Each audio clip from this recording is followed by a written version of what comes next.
This is the bench lunge iso hold. So bench lunge, in this case, is just my rear foot is elevated on a bench or a step. You can either go on your toes or down on your shoelaces, whatever's gonna feel best on your ankle. Everybody has a little different ankle mobility, so whatever's gonna feel most comfortable. As far as my front leg, I wanna keep my heel directly under my hip, and then I'm pushing down and back with my hips from there. So my knee is kind of lined up with my ankle. It can be a little forward, like over my shoelaces, but not extreme over the toes.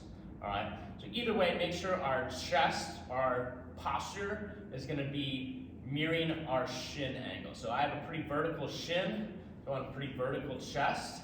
If I get more to that angle at the shin, then I'm gonna kind of angle forward with the chest. So I'm mirroring shin and chest angles.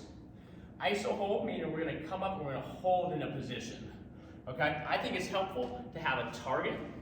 So if you need to, find a block or something, a pad, where you can start in the down position. So if I get set, my knees all the way down, then from there, your goal is to try to push off this front foot and then hover above your target. So if that target's the floor, if that target's a pad, I'm gonna push for my front foot, and now I'm just a couple inches above.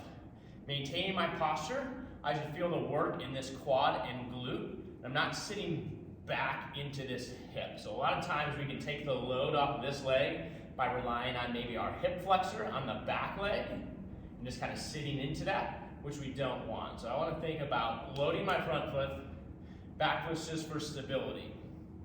Hovering above the ground. If you need to make it a little more challenging, you can grab a load in a goblet position, so it'd be kettlebell or dumbbell, tight to my chest and my stomach.